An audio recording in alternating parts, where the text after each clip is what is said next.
All right, here we go. Oh Lord, do I need to click this? Nah, it's already up. Okay. Whew. You can just read the title, really. Or you can read that, whichever one. Okay. This one? Yeah. Okay.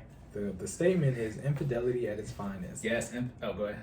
Oh no, I was about to wrap up that. Nah, I was gonna read the title. You want me to read the title? Yeah, you can read Okay. it. So it has an article link, and then when you click on the article link, it goes to 43% of adults say they have financially cheated on their partner. What are the chances that last topic, took a turn for the worst? But Man. talk about cheating, right? So I told y'all we try to do articles, in the news and stuff to give you more relevant information. Again, like I said, this article from November 18th on CNBC. Again, like I said, y'all know we had the December hiatus. So the great thing is, though, I've already touched on this subject before, so this sort of means I know what I'm talking about. Maybe not. All right, so the article says, let me get this damn mouse. So let's need to scroll real quick. Okay, so as Jordan said, 43% of adults say they have financially cheated on their partner. The issue is it says partner, what's partner or spouse? I don't know. So, what do go ahead. No, I was gonna ask you. So just try to add some structure to. So financially cheating. Can you define that for us? What does that mean? Financially cheating is essentially not y'all have a budget, meaning you don't stick to the budget. Credit card debt usually it's credit card debt, but debt shows up. That say we're about to we're not going to use credit cards. Second thing I recommend, define how you want to handle that way. Y'all define how you want to handle it as a married couple. If you're not married, good luck doing this. I wouldn't really count it.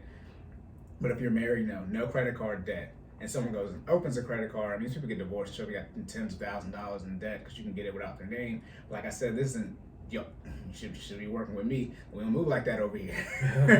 When you're making use of the annual credit report website where you get your one credit report a year and we on a budget every month. I mean, this is a highly preventable situation. Obviously, people can lie, but from a you cannot lie about your annual credit report. you can't do that. Is this just spending outside of your means, or is this accumulating debt? Right. All of it. Okay. That's not agreeing to the budget. Gotcha. Okay. Yeah. And the budget is everything. But yeah, so as I always say, what do I always say when it comes to finances and marriage? Be honest. Yeah, don't get on the same page with finances with your spouse, same page with your fiance. That's not what I said, but okay. Yeah, cool. No. I said that's technically being honest, I guess. I'll just give you the credit for it. I appreciate it. So the article starts out, have you always been financial in your relationships? It says the answer is no, you're not alone, because 43% of adults with combined finances in relationship said they have committed an act of, and you're talking about, what's the definition? Financial deception. Okay, this is a poll from National Endowment for Financial Education. That financial deception have you like... Nope, no, not like that. For some people, somebody is applauding it. They're excited. Yeah, okay, so yeah, you're good. So again, to define it, the article, financial deception ranges from lying to your partner or spouse. Obviously, okay, it says partner or spouse, so this is even if you're not married. However, not that I don't believe in it, but go ahead and combine, we don't believe in it. Yeah, I mean, you're putting yourself in that situation to where deception can occur, because if you're not on the account, this is why the accounts get joined. Right. It eliminates that whole situation. Okay, lying to your partner or spouse about money, to hiding things such as cash, bills, or purchase, according to the report, and they did 2,000 people. This is the Harris poll in June of 2020. It doesn't say June of 2020, it says June, but I assume not June. See, I did that. All right, which of the following have you committed in a relationship? So, with the combined finances. So 43% did financial deception, 39% hid a purchase, bank account statement, or cash, and then 21% lied about finances, debt, or earnings.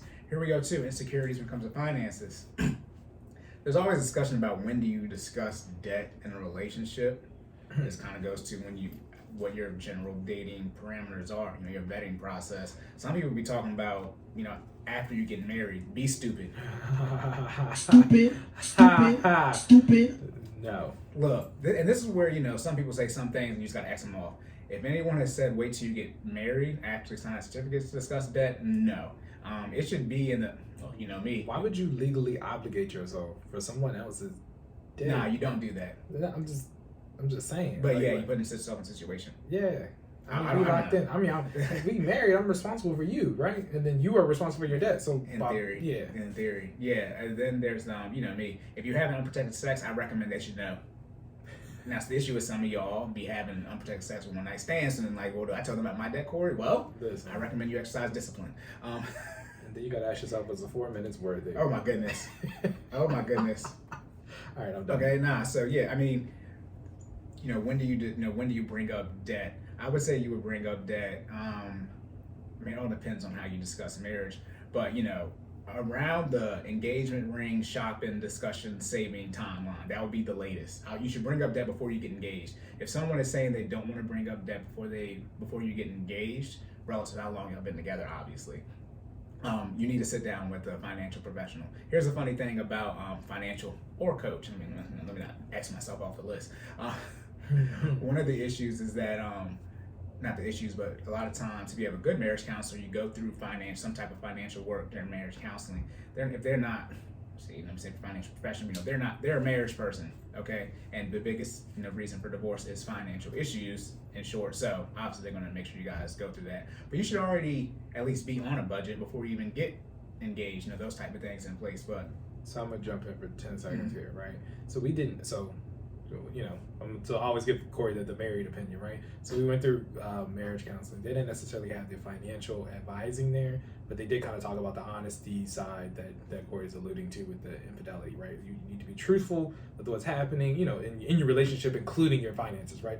There is a whole section about basically like no surprises, right? Right. You need to be upfront with all situations, including debt, income, how we're going to handle things and such, right? So we didn't necessarily go through a budget and get into the specifics as much as we do with our financial coaching, aka give Cory money. But I recommend you have one of those. Yes, highly recommended before don't say me. Yeah, I think it helped because we were already aligned. We had a financial coach prior to marriage counseling, right? Mm-hmm. We've been going to the finance meetings and we've had a budget and been executing individually. So when our marriage counselor kind of gave us that advice, we were able to apply it to all facets of life, including the finances. So just think about getting married to someone and you guys not agreeing how to manage the thing that is going to take care of everything. The highest statistic that break y'all apart too. I'm just even if it was, I'm saying how important it's money. Money is usually it's not always the answer, but it's usually a answer.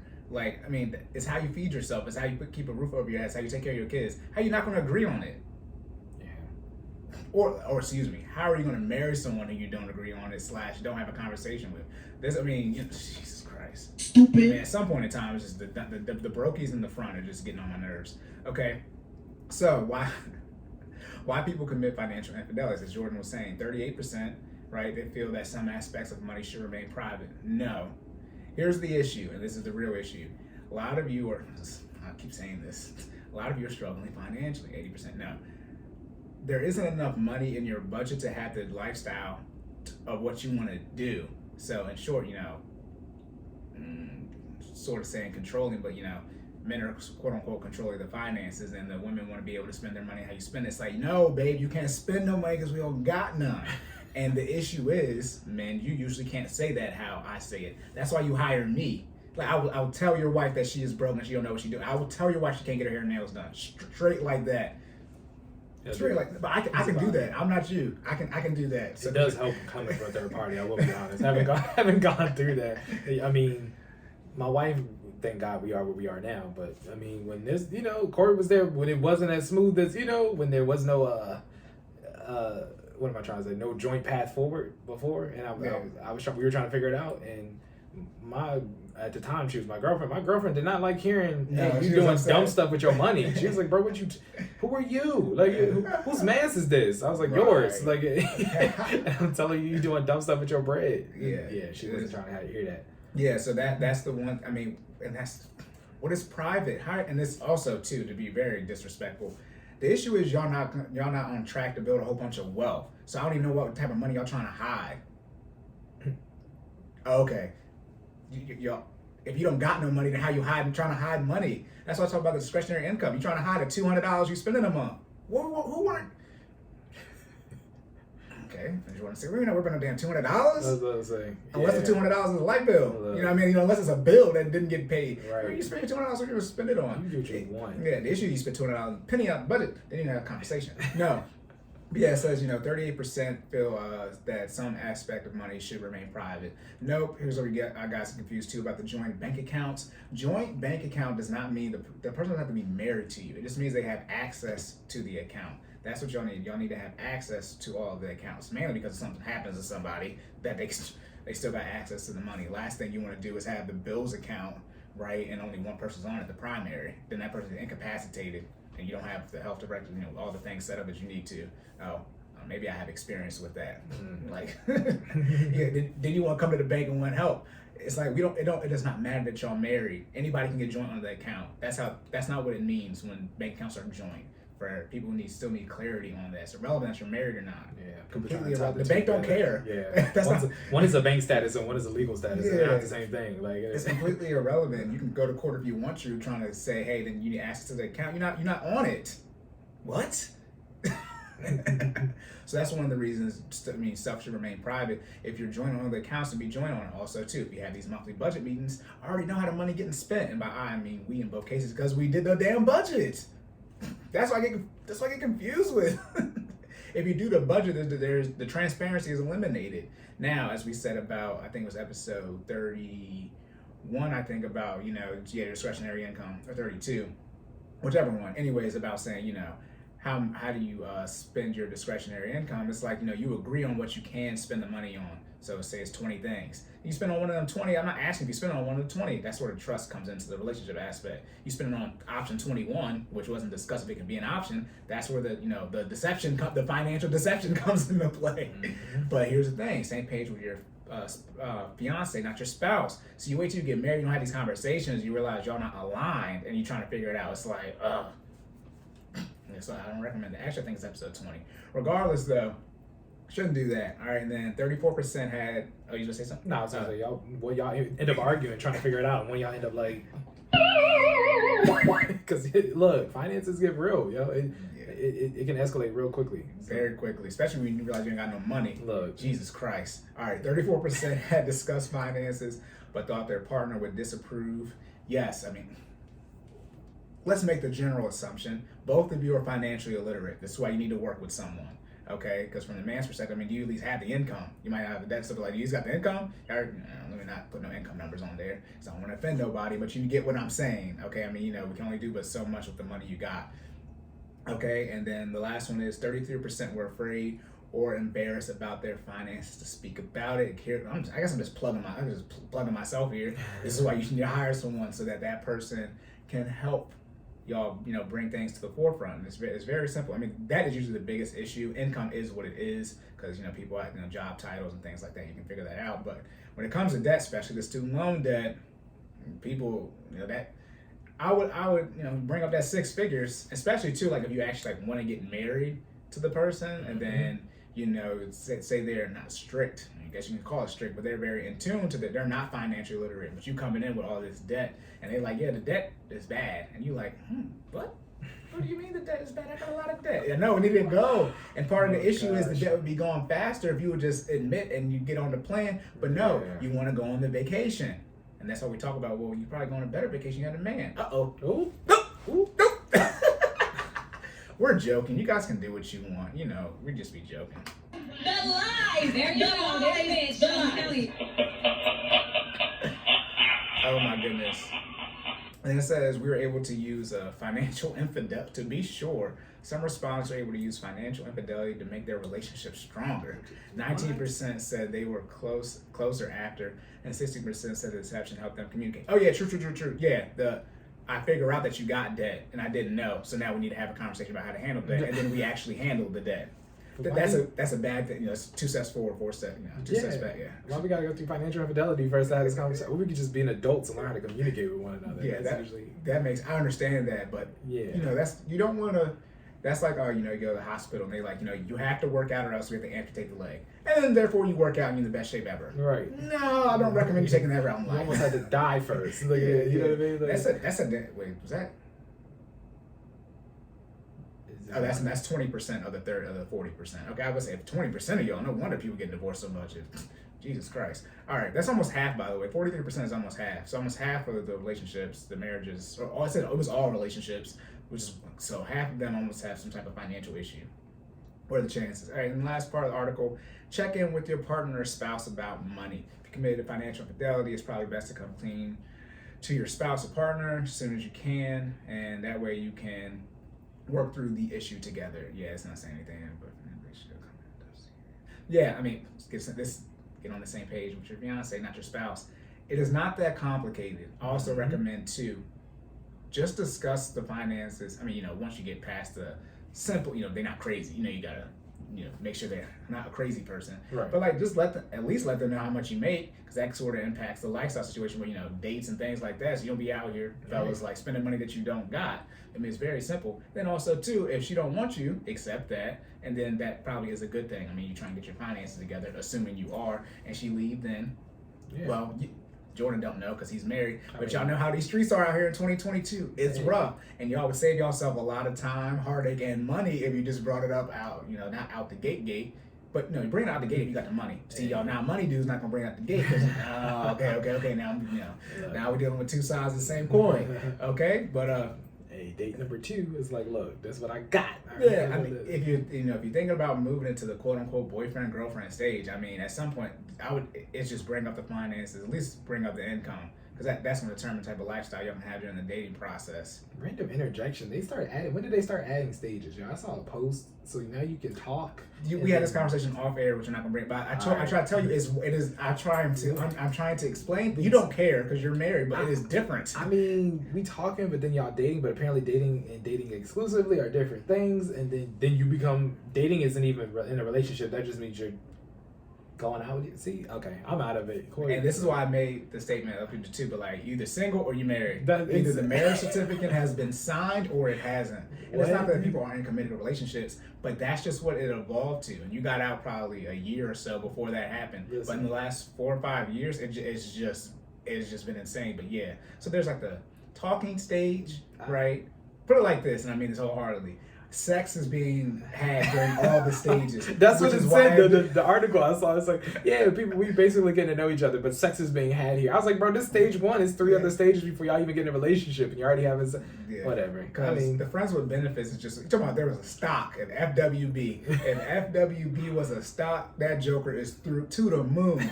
It is, I mean, you get out here, and then due to social media, everyone just had, it's so much easier to access people. Then they came out with the third-party services, Cash App and stuff. So now money can be sent easily just to pay for stuff, and then obviously travel, flying people out. Then you deal with the natural culture and stuff like that was promoted. Oh man, good luck. That's why I say if you can get out, and if you're out, unless there is significant domestic violence being occurred, figure it out.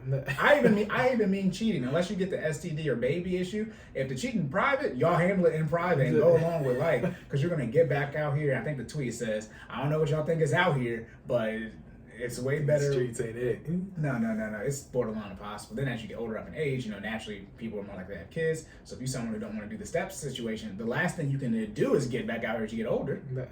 And then we talk about mental health, the trauma, please. Never mind. I think you need a third, like you're in a relationship for 3 years, you need a year away from that person to get over it. So some of y'all in the damn near double digits, that's 3 years of life to quote unquote get over the person.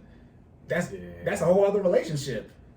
So that's too much. There's that, yeah. So financial infidelity, yes, you should check in with your spouse or partner. You should be having, if you guys are not married, it's a little bit different. I know people get movement, et cetera, et cetera. I mean, we know where we're at in our current society, but you guys, assuming you're on the marriage track, should still be having financial conversations. Obviously, if you're not married, accounts do not get joint, none of that type of stuff.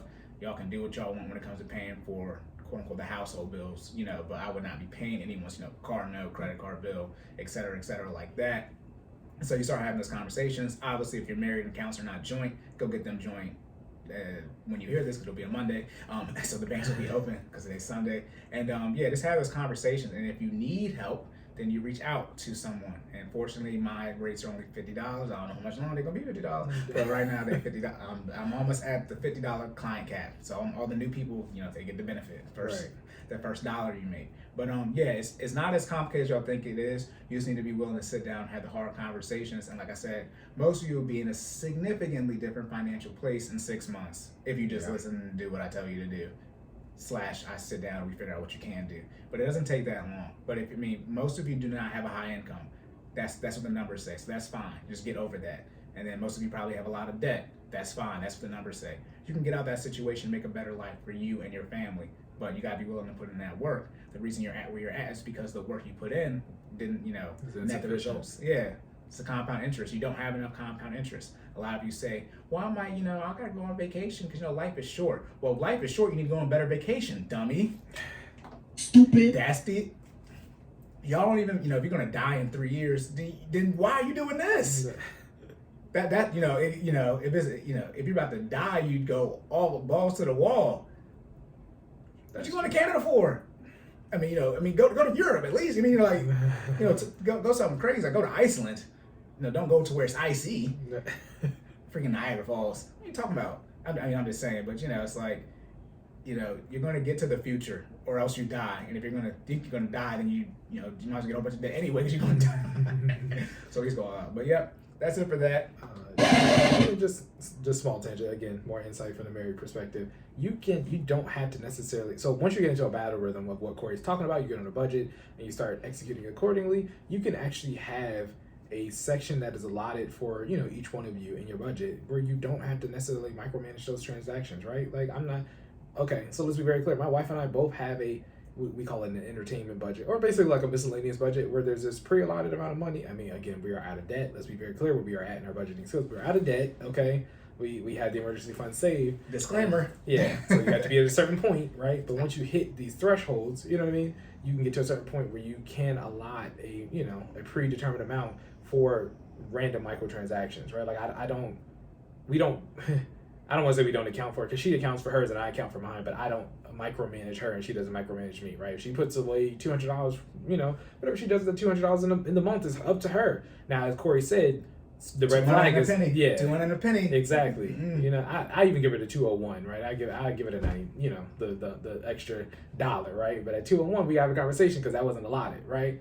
But the 200 is, that's what you do. That's what you do. You know what I mean? And if you want to save money for 10 months and have $2,000 and spend $2,000, fine. Like, all right, babe, that's what you choose to do. That's why don't get on the same page with your spouse, same page with fiance. You just had that conversation. You have to worry about it. Like I said, the issue is you don't got the discretionary income. You don't got the income. Or from a quote unquote sacrifices standpoint, the issue is let's say you quote unquote have the income, discretionary income, but you still have all this debt and the savings isn't in place and the investing hasn't started occurring yet. Like that's the issue, as you were saying. Debt's paid off, emergency fund in place, right? Investing, and then last, remember, necessities, debt payments, investments, lifestyle. This is a lifestyle situation right here as far as what you can quote unquote spend that fund money, miscellaneous discretionary income on. The budget is not restrictive. Your income is restrictive. You get to do what you want with your life, but you have to put in that work first. Now, if you don't want to pay off the debt and build the savings and invest and still live the lifestyle, fine. But as I said, you can't complain in 30, 40 years and think I got to pay more in taxes. I don't want it both ways. Stupid. Okay. Thanks, guys. All right. Thanks for understanding.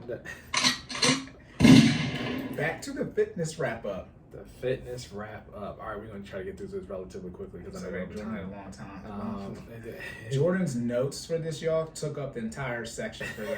You got an iPhone, you look at your notes, it takes up the entire thing. I had to scroll. Let's put it this way. We were talking. Okay, so the question was, what are the different types of fitness energy cycles and when will each be used? Okay, so the higher umbrella categories are aerobic and anaerobic. Aerobic being oxygen, anaerobic being no oxygen, which determines those energy cycles, duration of activity, and the amount of energy expended during said activity. The different energy cycle processes include ATP, CP, which are explosive energy source for short duration, okay?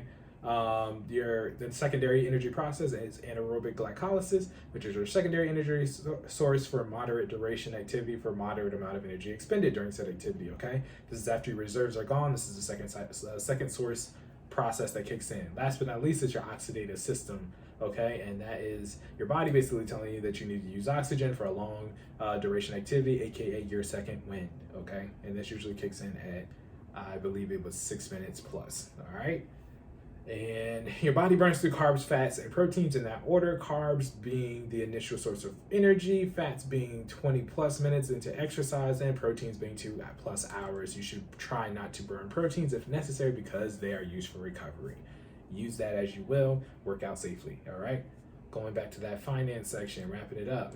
43% of couples or adults say they have financially cheated on their partner. This is married or committed relationships. There's all forms of relationships. I just read the last thing. It says it's important people realize there's no one way for couples to manage their money. That's not true. There is one way. You guys are open and communicate about it. Now, how you actually manage it, it is what it is. Okay. Because he says some experts recommend that committed partners. See, this is why, committed partners or spouses. This is why you got to be careful with these words. They recommend that committed partners keep some aspect of their finances separate. If you're a committed partner, meaning you are not married, you keep all aspects separate. This is why this is why I'm here. Okay, because this verbiage is very, very key. Because you read something, I keep some stuff private. No, if you're not married, you have all rights to, keep private as much as you want to keep private. When you get married, that entire veil goes away. This is one of the issues too about quote unquote keeping their finances separate when you're married. Is if you're both financially illiterate, there's going to be a lot of in and out of each other's bank accounts. But once you get to the point where like Jordan and his wife are at, you don't check to see to make sure she's spending enough money on the damn gas for a car. Like it doesn't work. That's what I'm saying. Y'all got the you're not there yet, and you got to put in that work. But it's like, yeah, we did the budget, and you know how much money you have to spend, and when we do the recaps, that's the next month budget. As long as all the stuff gets tracked, then it's good to go. That's the trust aspect of it. Yep. This is the definition of financial deception. That's the issue. You're also deceiving in your relationships when it comes to the money. So no, you don't have to be. The accounts are joint, but doesn't mean that you're looking at each other's accounts the entire time. That's not what that means. You'd only be doing that if you're just getting started and your finances are you don't know. Right. And that's when you would actually get a coach or such a financial therapist too, but someone to actually help you where you literally don't know how much money you make, you don't know how much money you spend. So yeah, y'all will be in each other's accounts to actually figure it out. But no, you get to the point where a grocery bill is what it is. Outside of the bills, the bills that get paid out of the account, you might check that. Other than that, you don't check. Why would you check see if the grocery is the groceries in that? Are they in that? As long as the boxes get checked, you really don't ask too many questions. I think that's the bottom line up front, right? Yeah. We have the necessities, and the necessities are getting checked. You know what I mean? And then the bills, you start getting checked. Like if you mainly buy the groceries, and or like if you come saying you need gas money. And we significantly over budget for gas money. If you listen to Cory, right? You're supposed to do 8 times what you think you spend, or 4 times. Everyone look at it, right? Then cool, but if you're saying you need money to get your nails done, that's one thing. But for necessities that have to get paid, it's like we're not having a conversation about that. Mm-hmm. Why would we? If we are, then there's financial deception because you're not doing what you said you're supposed to do. Mm-hmm. All right, locked and loaded. We start having conversations about stuff that happens outside of the budget, aka those one-off irregularities, and then from there you just determine if you have your emergency fund in place. You just determine if it's an emergency. If it does, you spend that money, you put it back. Yeah, but remember, emergency fund is also high cash position. So if something pops up, then obviously, but that's when it's a simple conversation. Like, I got $50 this month, I forgot about. Okay, but again, too, usually the stuff isn't in the thousands of dollars. Right. The issue is y'all can't take that you can't take the $200-$300 hit. Yeah. That's not my fault. And then that's the communication issue. That's why you need to go to work. So I recommend you go to work and get out of debt. So you got the money to not have to argue about $50. Some of you really, really cannot take a $200 hit into your budget, and that's the actual issue. It's not that your financial relationship is messed up. Yeah. Then I try to help get you there, and then now I'm the tone, and I don't know what I'm talking about, all this other stuff that they be yelling about. That's how I know we on the way, because now the slaughtering is coming in the streets. Okay, talking bad about us. That's bullshit! All right. Locked and loaded, right? We good to go? Yes, sir. First things first. Oh, yeah, you too? Yeah.